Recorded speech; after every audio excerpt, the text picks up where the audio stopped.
Bonjour à tous, Pierre-Yves Bigère des Entrepreneurs Bretons, réseau d'entraide économique pour les entrepreneurs. Nous recevons aujourd'hui Élodie Simon-Laurière, qui est psychologue du travail et qui va nous expliquer comment s'organiser en télétravail. Nous nous retrouvons tout de suite après ça.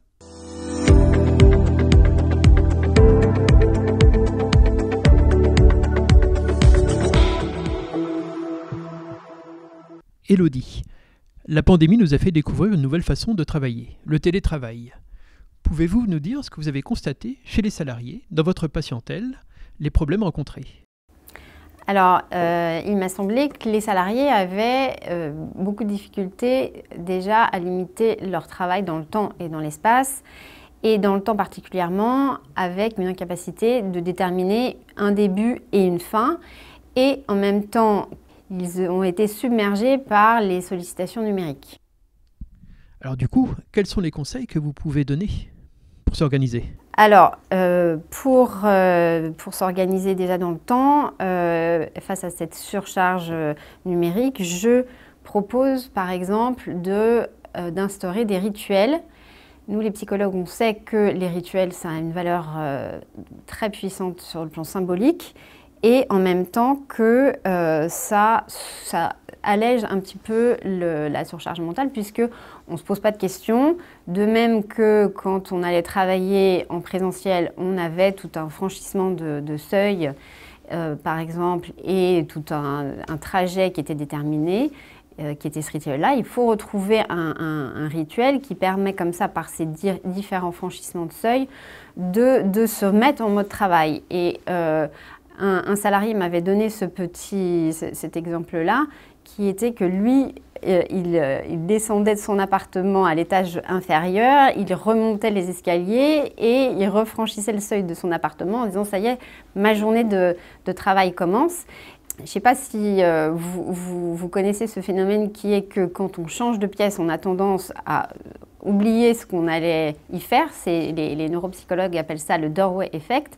Et en fait, quand on change de pièce, quand on franchit un seuil, en fait, il y a une espèce de reboot et en fait, le cerveau se réadapte, se change de mode et se réadapte à tous les nouveaux paramètres de la pièce. Et donc, ça permet de marquer le début de la journée. Il faut aussi retrouver des rituels de fin comme, je ne sais pas, aller sortir le chien, sortir la poubelle ou quelque chose comme ça qui va marquer artificiellement la fin de la journée. J'ai remarqué aussi que les salariés se sont un petit peu laissés aller dans leur tenue vestimentaire, leur posture, la façon de prendre soin de soi, etc. Et ça, les neuropsychologues appellent ça l'embodiment, c'est-à-dire que en fait, la façon dont on se tient, la façon dont on s'habille, la façon là où on est physiquement pour travailler, ça donne une information au cerveau, ça permet d'incarner notre fonction. Donc, c'est très important justement de se mettre en mode travail sur le plan physique aussi. Et les chercheurs d'une université de San Francisco ont justement montré que, par exemple, la posture est très importante dans la concentration. Ils ont pris 2 groupes d'étudiants auxquels ils ont donné des calculs à faire. Et le groupe qui se tenait droit a eu des meilleurs résultats. Donc, il faut retrouver aussi cette façon d'être dans le télétravail.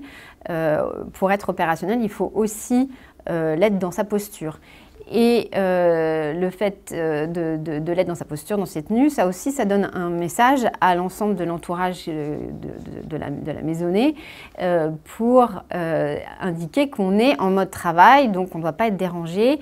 Et ça, c'était un autre enjeu aussi du télétravail, c'était justement de marquer aussi à l'entourage la séparation entre la vie professionnelle et personnelle. Merci Élodie. Du coup, en conclusion, pour vous, quels sont les 3 points à retenir ? Alors, s'organiser dans le temps et dans l'espace pour éviter le mélange vie pro, vie perso. Merci Pierre-Yves. Encore merci Élodie pour ce focus donc sur le télétravail, les rituels et puis les bonnes façons de se comporter. Merci Élodie, donc je rappelle, psychologue du travail.